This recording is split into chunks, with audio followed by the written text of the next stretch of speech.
आप सभी का कृष्णा एजुकेशन के यूट्यूब चैनल पर हार्दिक स्वागत है। हम पढ़ रहे हैं भारतीय विदेश नीति और अंतर्राष्ट्रीय संबंध, जो हमारी सेकंड ग्रेड शिक्षक भर्ती परीक्षा 2022 निरस्त हुई है। उसका परीक्षा विशेषांक लेकर आए हैं, जिसके अंदर हम आज पढ़ेंगे भारतीय विदेश नीति। तो भारतीय विदेश नीति सबसे पहले पढ़ने से पहले हम जान लेते हैं कि ये विदेश नीति क्या होती है, फॉरेन पॉलिसी है वो क्या होती है, और अंतर्राष्ट्रीय संबंध है वे क्या होते हैं। तो विदेश नीति जिस प्रकार किसी व्यक्तियों के हित होते हैं, ये ए व्यक्ति है, ये बी व्यक्ति है, इन दोनों के कोई ना कोई हित होंगे एक दूसरे से। इन हितों को अंतर्राष्ट्रीय राजनीति में देशों के हित होते हैं। ये एक देश मान लो भारत है, ये पाकिस्तान है, इनके आपसी कोई हित होंगे। इन हितों जिन्हें राष्ट्रीय हित भी कहते हैं, उसके जो राष्ट्रीय हित होते हैं, तो प्रत्येक देश अपने राष्ट्रीय हितों में अभिवृद्धि करना चाहता है। अभिवृद्धि मतलब बढ़ाना चाहता है, अपने हित बढ़ाना चाहते हैं। जिस प्रकार चाइना अभी प्रयास में लगा हुआ है, दूसरे देशों के साथ संबंध रिलेशन भी बनाना चाहता है। जैसे आज भारत के साथ बहुत सारे देश जुड़ने का प्रयत्न कर रहे हैं, ये सब एक तरह का रिलेशंस बना रहे हैं, ठीक है। तो इसी प्रयास को हम विदेश नीति कहते हैं। एक अंतर्राष्ट्रीय राजनीतिक जियो पॉलिटिकल्स के जाने माने विशेषज्ञ हुए लॉर्ड पामस्टन, वे कहते हैं कि अंतर्राष्ट्रीय राजनीति में न तो सनातन मित्र हैं न सनातन शत्रु हैं। यदि कुछ सनातन हैं तो वो राष्ट्रहित, सबसे उसने आगे रखा जाता है राष्ट्रहित, ठीक है। अब हम बात कर लेते हैं कि ये अंतर्राष्ट्रीय संबंध हैं वे क्या होते हैं। तो इसका यही होगा कि ये ए नाम का देश है, ये बी नाम का, या ए, ये बी, ये सी, ये डी, ये 4 देश हैं। इनका आपस में कोई ना कोई लिंकअप होगा, ठीक है। तो इसका तात्पर्य है कि 2 या 2 से अधिक देश के मध्य संबंधों का आधार उसका सामाजिक हो, सोशल इकोनॉमिक्स हो, ठीक है, पॉलिटिकल हो, सामरिक हो, तकनीकी हो, कल्चरल हो, सांस्कृतिक हो, इत्यादि हो। तो उन सभी को अंतर्राष्ट्रीय संबंधों के अंदर रखा जाता है। अंतर्राष्ट्रीय संबंध की प्राचीन जो साक्ष्य हैं वो हमारे यहाँ पे मिलते हैं। तो वो कौन कौन से हैं, तो उनके बारे में जान लेते हैं। तो पहला आता है चंद्रगुप्त के समय का मौर्य शासनकाल। तो चंद्रगुप्त था भारत का, और यूनान के राजा थी सेल्यूकस निकेटर, उसकी पुत्री हेलिना का विवाह। तो ये एक विदेशी संबंध बताता है। एक होती है हमारे इंडो जो वैली सिविलाइजेशन है, IVC यानी सिंधु घाटी सभ्यता। तो यहाँ पे एक मेसोपोटामिया की सभ्यता है मिस्र के अंदर, वहाँ पे इन्हीं मोरों का पाया जाना, ठीक है। ये सब अंतर्राष्ट्रीय संबंध के दायरे में आता है। तो हमारे सिलेबस का हम टॉपिक शुरू कर रहे हैं, उससे पहले हम ये बात कर लेते हैं कि हम क्या क्या पढ़ने वाले हैं। तो हम उसका पढ़ेंगे अर्थ, ठीक है, फिर उसके उद्देश्य, इसके सिद्धांत, निर्धारक तत्व, विशेषता और नीति के बदलते हुए आयामों के बारे में। तो सबसे पहले हम बात करते हैं कि इस विदेश नीति के प्रमुख तत्व कौन कौन से हैं, ठीक है। इन तत्वों का जो है उनको हम पढ़ेंगे। तो सबसे पहले हम पढ़ेंगे गुट निरपेक्ष नीति, गुट निरपेक्ष 2.0, ठीक है। पहले पड़ोस की नीति, मौसम परियोजना नीति, सागर परियोजना, गुजराल सिद्धांत, कृष्णा डॉक्ट्रिन, पश्चिम की ओर देखो, पंचशील सिद्धांत, पैरा डिप्लोमेसी, नीली अर्थव्यवस्था। तो अब हम बात कर लेते हैं। वैसे हमने थोड़ी पहले जाना था परिभाषा को, फिर भी हम बात करेंगे इसकी जो परिभाषा है।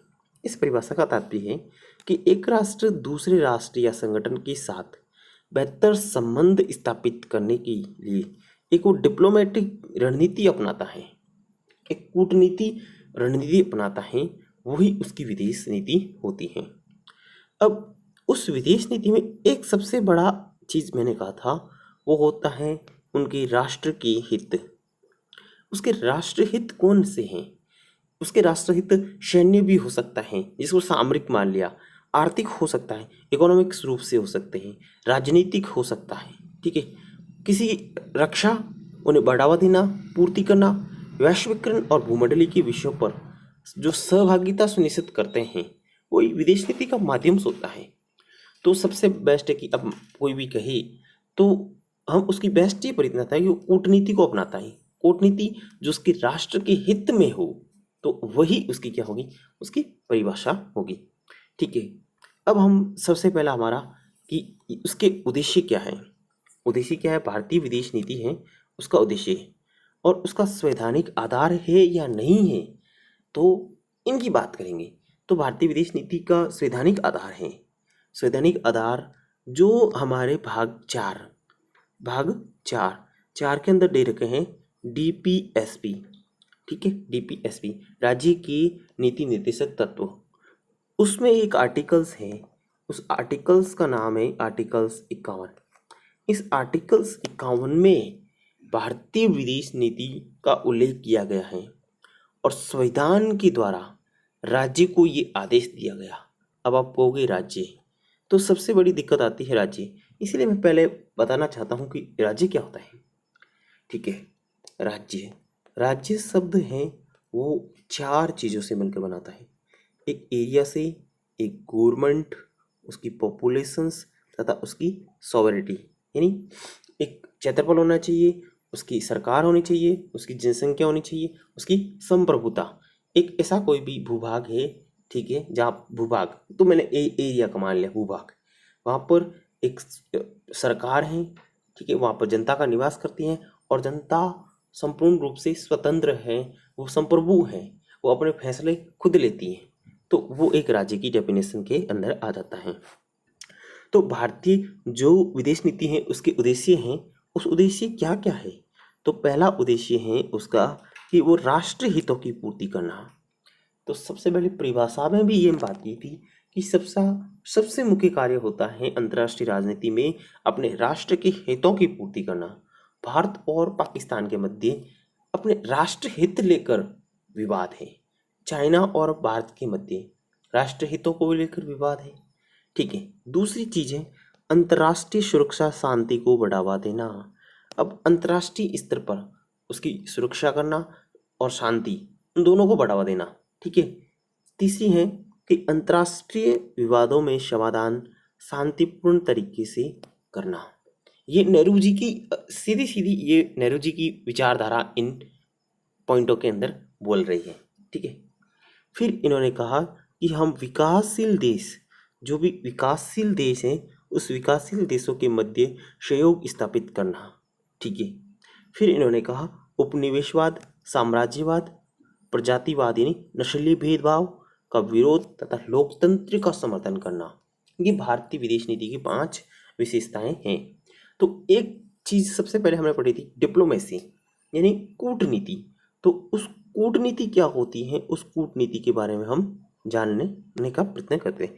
तो डिप्लोमेटिक हम कहने से है कि एक देश है वो दूसरे देश के साथ बेहतर संबंध स्थापित करके एवं प्रतिद्वंदी देश को संतुलन मतलब जो काउंटर बैलेंस है करने के लिए जो रणनीति अपनाता है उसे कूटनीति कहते हैं। हम जियोपॉलिटिकल्स के जितने भी आजकल से गेम्स होते हैं, रशिया और यूक्रेन का वॉर, रशिया जियोपॉलिटिकली यानी कूटनीति तौर पे रशिया हार रहा है। क्यों? क्योंकि यूक्रेन और रशिया का विवाद इस प्रकार हो गया है कि अंतर्राष्ट्रीय स्तर पर रशिया का कोई भी सहयोगी नहीं बचा है। ठीक है, अब कोई डिप्लोमेसी के प्रकार कितने हैं, कितने ट्रैक की डिप्लोमेसी हो सकती है।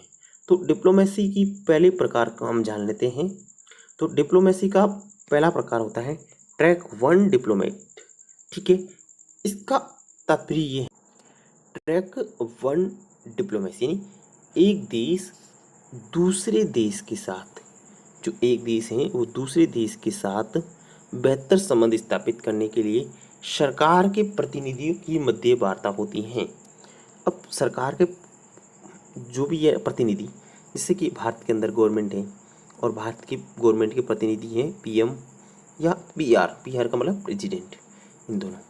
तो भारतीय प्रधानमंत्री और अमेरिकन प्रेसिडेंट, इनके मध्य जो भी वार्ता होगी तो ये 1 ट्रैक डिप्लोमेसी यानी जो वन ट्रैक डिप्लोमेसी है वो होती है, ठीक है। या फिर इंडियन प्रेसिडेंट की बात कर रहा है और अमेरिकन प्रेसिडेंट ये आपस में बात कर रहे हैं। इंडियन प्राइम मिनिस्टर और यूके के प्राइम मिनिस्टर आपसी जो वार्ता है, वो आपसी बातचीत है, वो वन ट्रैक डिप्लोमेसी के अंदर आती है। अब क्या होता है, दूसरा प्रकार है टू ट्रैक डिप्लोमेसी, यानी दो ट्रैक्स डिप्लोमेसी, यानी एक देश दूसरे देश के साथ बेहतर संबंध स्थापित करने के लिए जनता से का संबंध, जनता से जोड़ने का प्रयास करता है, ठीक है। तो ये है वो टू ट्रैक डिप्लोमेसी। सबसे बेस्ट उदाहरण है तो वो है मेडिकल डिप्लोमेसी। मेडिकल डिप्लोमेसी, अब टू ट्रैक डिप्लोमेसी हम पढ़ रहे हैं तो ट्रैक टू डिप्लोमेसी के प्रकार देख लेते हैं। सबसे पहला प्रकार है वो है परिवहन कूटनीति, यानी ट्रांसपोर्ट होता है डिप्लोमेसी। जब एक देश का परिवहन बेहतर सुविधाएं प्रदान करने के लिए दूसरे देश के नागरिकों तो जोड़ता है, इसे परिवहन कूटनीति कहते हैं। जैसे एग्जाम्पल की बात करूँ तो सबसे पहला एग्जाम है भारत और बांग्लादेश के मध्य मैत्री एक्सप्रेस, एक ट्रेन चलती है, वो कलकत्ता से ढाका चलती है, ठीक है। एक भारत और मुनाबाव को जोड़ने जो भारत और पाकिस्तान को जोड़ने के लिए एक मध्य थार एक्सप्रेस चलती है, ये मुनाबाव से खोखरा पार है, वो खोखरा पार पाकिस्तान जाती है मुनाबाव से, जो मुनाबाव बाड़मेर का डिस्ट्रिक्ट है, बाड़मेर के अंदर छोटा सा डिस्ट्रिक्ट है, गांव है, ठीक है। फिर है लाहौर दिल्ली समझौता एक्सप्रेस। लाहौर और दिल्ली से लाहौर के मध्य एक जो गाड़ी चलाई गई थी, बस चलाई गई थी, तो वो ये सब के सब परिवहन डिप्लोमेटिक है, ये कूटनीति है। दूसरी है स्पोर्ट, जो स्पोर्ट्स के अंदर खेल होंगे, जो खेलों के माध्यम जनता को जोड़ना। इसे एग्जाम्पल, बेस्ट एग्जाम्पल, ऐसा कोई बंदा नहीं हो जो आईपीएल ना देखता हो, तो आईपीएल इंडियन प्रीमियर लीग होती है, यहाँ पे बहुत सारे लोग आते हैं, बहुत से बाहर के विदेशी खिलाड़ी भी आते हैं, बहुत विदेशी लोग भी देखने आते हैं, तो ये अनेक देशों को आपस में जोड़ता है। फिर सांस्कृतिक जो भी सांस्कृतिक डिप्लोमेटिक है, जो सांस्कृतिक डिप्लोमेट है वो सांस्कृतिक कार्यक्रमों के माध्यम से दो देशों की जनता को आपस में जोड़ता है। एग्जाम्पल की बात करूं तो मैं ये कहूँगा कि हाल ही में हुए थे पर कंसर्ट के बारे में फिर भी कहूँगा कि 2016 के अंदर भारत में रूसी महोत्सव हुआ था, 2017 में रूस में भारतीय महोत्सव हुआ था। बजरंगी भाईजान जैसी पिक्चर्स हैं, ये आपसी दिलों को जोड़ती है, ये सांस्कृतिक आधार को जोड़ती है। एक होती है कि जो ट्रैक 1.0 डिप्लोमेटिक, जब सरकार के साथ मध्यवार्ता हो रही है एवं जनता के साथ जोड़ने का प्रयास हो रहा है, तो ऐसी डिप्लोमेटिक को कहते हैं 1.2 1.5 डिप्लोमेटिक, ठीक है। अब हम बात करेंगे भारतीय विदेश नीति है, उस भारतीय विदेश नीति की प्रमुख जो सिद्धांत हैं, वो भारतीय प्रमुख विदेश नीति के प्रमुख सिद्धांत हैं, वो हैं गुट निरपेक्ष रहना। गुट निरपेक्ष यानी वो तो कहती है मैं सीधा का सीधा NAM, नॉन अलाइव मूवमेंट, मैं उसका सिद्धांत, मतलब आप किसी की ओर नहीं है, ठीक है। दूसरी बात करता है वो शांतिपूर्ण अस्तित्व, हम रहेंगे, हमारा अस्तित्व रहेगा परंतु शांतिपूर्ण।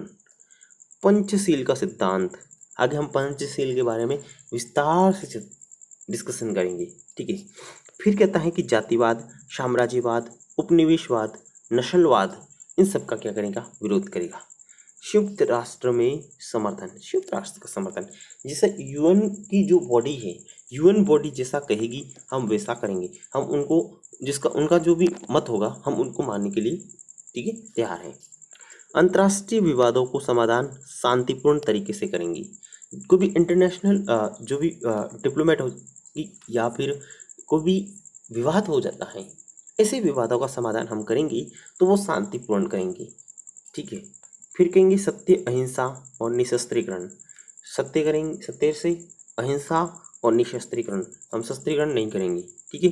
विदेशी आर्थिक सहायता, और विदेश की जो आर्थिक सहायता भी प्रदान करेंगे, जैसे हाल ही में जैसे अभी बांग्लादेश, उससे पहले श्रीलंका, तो श्रीलंका को कर्ज के रूप में या फिर उसकी जो भी जो उसमें जब ये कोलैप्स करने वाला था तो उस समय भारत ने उसकी सहायता कर दी। आज एक टॉपिक लेंगे, वो सबसे बेस्ट टॉपिक लेंगे, गुट निरपेक्ष। गुट निरपेक्ष और गुट निरपेक्ष आंदोलन, गुट निरपेक्षता और गुट निरपेक्ष आंदोलन, इसको NAM नाम से भी जाना जाता है। इसका मतलब होता है नॉन अलाइव मूवमेंट। इसकी पृष्ठभूमि कब तैयार होती है? पृष्ठभूमि तैयार होती है जब सेकेंड वर्ल्ड वॉर होता है 1945 के बाद। जब ये होता है कि विश्व युद्ध समाप्त हो जाता है, द्वितीय विश्व युद्ध समाप्त होता है, उसके बाद विश्व की राजनीति में दो ध्रुव स्थापित होते हैं। ठीक है, दो ध्रुव जो अपने आप को बहुत शक्तिशाली मानते हैं। इन दो ध्रुवों में आपसी में एक विचारधारा की लड़ाई होती है। एक साम्यवादी जिसे USSR कहते थे, दूसरा पूंजीवादी जो USA कहते थे। इसका आधार रहा है वो 1945 से 1960 तक विश्व व्यवस्था को टू पोलर वर्ल्ड यानी द्विध्रुवीय व्यवस्था कहा जाना जाता था। ठीक है, तो ये कहते हैं कि सेकेंड वर्ल्ड वॉर समाप्ति के बाद विश्व की राजनीति के अंदर दो नए पोलर यानी ध्रुवों का विभाजन हुआ। एक साम्यवादी जिसको USSR और एक पूंजीवादी जिसको हम USA कहते थे, जो 1945 से 1966 तक टू पोलर वर्ल्ड रहा है। ठीक है, अब बात करेंगे 1945 के बाद। 1945 के बाद दोनों साम्यवादी और पूंजीवादी ध्रुव के द्वारा संसार में स्वतंत्र देशों को अपने गुटों में शामिल करने तथा इन पर शासन प्रणाली को और अपने विचारों को, जो अपनी विचारधारा है, उन विचारधाराओं को अनुकूल ढालने का प्रयास करते हैं। अब जो भी अमेरिका है वो अमेरिका का पूंजीवादी है, वो कहेगा आप पूंजीवादी विचारधारा अपनाओ, और USSR साम्यवादी है तो वो कहेगा कि साम्यवादी विचारधारा को अपनाओ। तो सबसे पहले इन प्रयासों से एक विश्व के अंदर दो ध्रुवत्व बन गए। जब दो ध्रुव बने तो लोगों को लगा अब किस पक्ष में जाए, USSR के पक्ष में जाए या USA के पक्ष में जाए, क्योंकि दोनों ही शक्तिशाली आपस में बहुत तो पावरफुल होने के साथ साथ इसी का रूप लिया शीत युद्ध। ठीक है, और इन्हीं शीत युद्ध के दौरान गुट निरपेक्षता बना है। जो गुट निरपेक्ष शब्द आया है वो सर्वप्रथम देते हैं वीके कृष्ण मेमन ने द्वारा। और गुट निरपेक्ष क्षेत्र में PM और विदेश मंत्री रहे पंडित जवाहरलाल नेहरू ने 1946 से 1964 तक उन्होंने भारतीय विदेश नीति की रचना और क्रियान्वयन पर गहरा प्रभाव डाला। अब हम समझ लेते हैं कि ये गुट निरपेक्ष क्या होता है। गुट निरपेक्ष का अर्थ क्या होता है? गुट निरपेक्ष का अर्थ होता है कि विभिन्न गुट हैं, उन विभिन्न गुटों से तटस्थ या अलग रहते हुए अपनी स्वतंत्र नीति और राष्ट्र हित के अनुसार अंतर्राष्ट्रीय राजनीति में भाग लेना। इसका मतलब होता है कि अंतर्राष्ट्रीय मामलों में तटस्थता या विश्व की घटनाओं की प्रति उदासीनता नहीं, बल्कि एक ऐसी रचनात्मक और स्वतंत्र नीति अपनाना जो विश्व में शांति और सद्भाव कायम रखने में सहायक हो। अब हम इसकी ऐतिहासिक पृष्ठभूमि जानते हैं कि NAM कब और कैसे बना। ठीक है, तो सबसे पहले हम जानेंगे कि ये इसकी पृष्ठभूमि। तो सबसे पहले बांडुंग सम्मेलन, यहाँ से RPSC ने सेकेंड ग्रेड में सवाल पूछा है। ये 1955 में हुआ है। अप्रैल 1955 में इंडोनेशिया का एक शहर था बांडुंग। इस बांडुंग में अफ्रीकी और एशियाई देशों का एक सम्मेलन हुआ था। अफ्रीकी और एशियाई देशों के सम्मेलन में 5 इसके परोपकार हुए, इसके 5 कर्णधार हुए। एक पंडित जवाहरलाल नेहरू जो भारत के, कर्नल नासिर जो मिस्र के थे, इन्होंने ही, इसका पूरा नाम था गमाल अब्दुल नासिर जो मिस्र के प्रेसिडेंट थे उस समय, इसने ही इस नॉन अलाइंड मूवमेंट नाम दिया। एक थे मार्शल टीटो थे यूगोस्लाविया के, जिसे ब्रांज टीटो के नाम से भी जाना जाता थे। यूगोस्लाविया के प्रेसिडेंट हुआ करते थे। एक इंडोनेशिया के सुकर्नो प्रेसिडेंट, एक है कवामे नुक्रुमा घाना के प्रेसिडेंट, इसका पूरा नाम वाम एना कुर्मा था। ठीक है, बांडुंग सम्मेलन के बाद होता है बेलग्रेड शिखर सम्मेलन 1961 के अंदर। तो बेलग्रेड सम्मेलन होता है इसमें गुटनिरपेक्ष आंदोलन की औपचारिक प्रारंभ हुई और एनएम का प्रथम सम्मेलन भी था। सम्मेलन स्थल का नाम था बेलग्रेड, यूगोस्लाविया की राजधानी। तिथि थी 20 सितंबर 1961। अध्यक्षता करते हैं मार्शल टीटो। इसमें भाग लेते हैं 25 अफ्रीकी एशियाई देश प्लस एक यूरोपियन देश भाग लेते हैं। ठीक है, इन्होंने ये तय किया है कि प्रत्येक 3 वर्ष के बाद इसका शिखर सम्मेलन आयोजित किया जाएगा। इस सम्मेलन में शांति और निशस्त्रीकरण पर जो शस्त्रीकरण है उस पर बल दिया जाएगा। अब दिल्ली के अंदर होगा कोई भी शिखर सम्मेलन किसका नाम का, ठीक है, यानी जो गुटनिरपेक्ष आंदोलन होगा वो दिल्ली के अंदर होगा। तो 7वां शिखर सम्मेलन होता है दिल्ली के अंदर। तो 7वां शिखर सम्मेलन दिल्ली के अंदर होता है। ये गुटनिरपेक्ष जो सम्मेलन होता है वो 7वां गुटनिरपेक्ष जो सम्मेलन है उसकी अध्यक्षता करती है प्रधानमंत्री इंदिरा गांधी, क्योंकि 1983 में होता है और 83 में पहले मर जाते हैं जवाहरलाल नेहरू।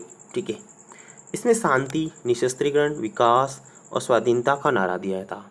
इसमें 101 सदस्यों ने भाग लिया था। ये आरपीएससी ने सवाल पूछ ही लिया 2000 ये अभी हाल ही में हुए एग्जामों के अंदर। वर्तमान में एनएम में कितने सदस्य हैं वो बात कर लेते हैं। वर्तमान में नॉन अलाइव मूवमेंट है, इसके अंतर्गत 120 सदस्य हैं। 120 सदस्य और 120 सदस्य में उसमें है 53 अफ्रीकी, 39 हैं एशियाई, 39 एशियाई और 2 हैं यूरोपियन, 26 हैं लेटिन अमेरिकन, जो लेटिन कैरिबियंस देश हैं अमेरिकन्स के पास। ठीक है, और 53 जो अपने हैं वो है अफ्रीकी देश, सबसे ज़्यादा 53 अफ्रीकी देश ही है। ठीक है, इसमें जो यूरोपियन है, यूरोपियन देश, उसमें नवीनतम है अज़रबैजान। अज़रबैजान एशियाई देश माना जाता है। ठीक है, तो इसमें जो नवीनतम जुड़े हैं अंतिम देश शामिल हुए हैं 2, एक है जो फिजी और एक है अज़रबैजान, जो 2011 में शामिल हुए हैं। अब हम बात करते हैं 2000 जो इसमें 16वां और 17वां और 18वां। ठीक है, 16वां शिखर सम्मेलन हुआ था तेहरान, ईरान के अंदर अगस्त 2012 के अंदर। 16वां शिखर सम्मेलन अगस्त 2012 में तेहरान में 120 देशों के प्रतिनिधित्व ने भाग लिया था। 17वां हुआ था 2016 मार्गेरिटा वेनेजुला के अंदर, हामिद अंसारी ने भाग लिया था, प्रधानमंत्री की ओर से भाग नहीं लिया गया था। ठीक है, फिर 18वां हुआ 18वां शिखर सम्मेलन बाकू अज़रबैजान के अंदर हुआ था। इसमें जो अपने वाइस प्रेसिडेंट है वेंकैया नायडू, उसने प्रेसिडेंट जो प्रतिनिधित्व किया था, पीएम ने भाग नहीं लिया था। ठीक है, अब 19वां है वो 2023 में प्रस्तावित है, इसी साल होना है, वो युगांडा के अंदर होगा। ठीक है, अब ऐसे 3 सम्मेलन हुए थे। इन 3 सम्मेलनों में क्या हुआ कि अपने प्रधानमंत्री ने भाग नहीं लिया। वो कौन कौन से हैं ये बात करते हैं। पहला है वो 1979 के अंदर 6th हवाना क्यूबा के अंदर हुआ था। ठीक है, उसमें चौधरी शरण सिंह थे, वे नहीं जा पाए थे, उसकी जगह फॉरेन मिनिस्टर थे श्याम नंदन, उनको भेजा था। और 17वां 18वां 16 और 19 में पीएम मोदी ने भाग नहीं लिया। ठीक है, आगे की जो हम विदेश नीति हैं वो अगले अध्याय में पढ़ने का प्रयत्न करेंगे। धन्यवाद।